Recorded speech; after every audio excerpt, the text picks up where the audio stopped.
Hello, everybody. Welcome to GM Joel's Chess Week Recap on ICC. This week, we will have games from the Wei Yi report match from China and other action from London. The London Classic with all the big boys is not the only chess going on there. All right. World Championship matches don't always produce the most exciting chess. The stakes are too high and players often get conservative.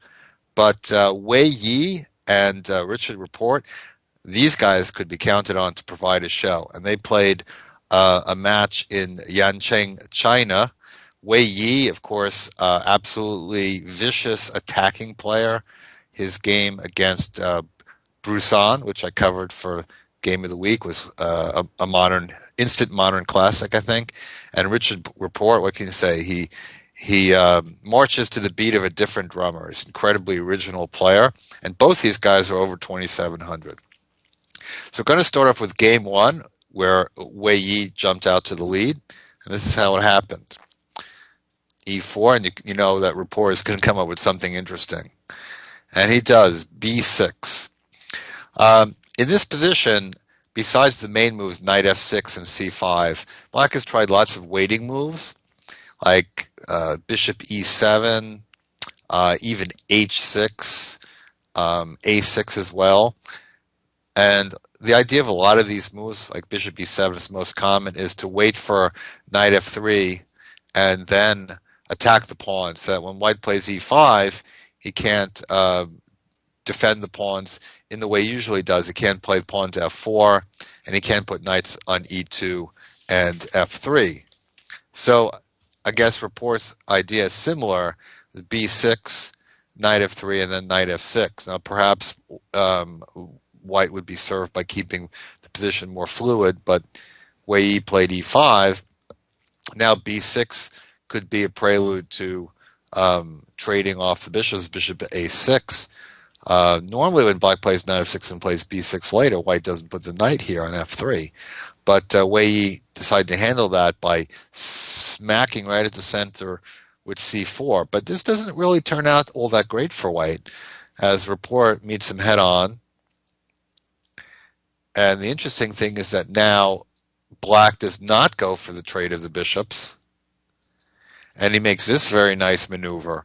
With knight f8, that blocks up white's intentions. Bishop b5 didn't really lead to much. Wei Yi trying to open things a bit. Bishop chase. And now black is just very solid with a very nice duo of pawns in the center. Knight d7. Now possibly knight g6 was even nicer for black, as it would prevent the queen maneuver that white came up with next.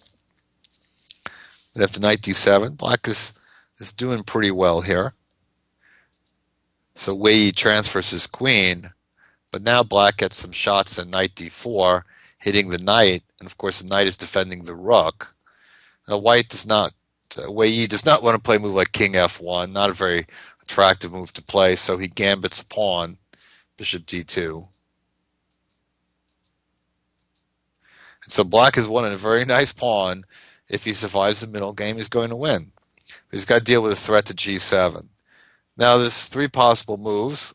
One of them is quite bad. That's the one you might want to play, castles. But that runs into tactics. Knight d5. And if you take it, bishop h6 threatens mate. And it also opens up an attack on the queen. So that wins for white. So after rook a1, the best move probably is king f8. Of course, black doesn't want to give up the possibility of castling, but by not weakening any dark squares, it doesn't give white anything immediate to attack. And, well, computer says clear edge for black. Obviously, with all these pieces on the board, Wei Yi would throw some things at Rapport, but looks like black would be in better shape than in the game. After the move g6, knight g4, it seems that white immediately has sufficient compensation. Of course,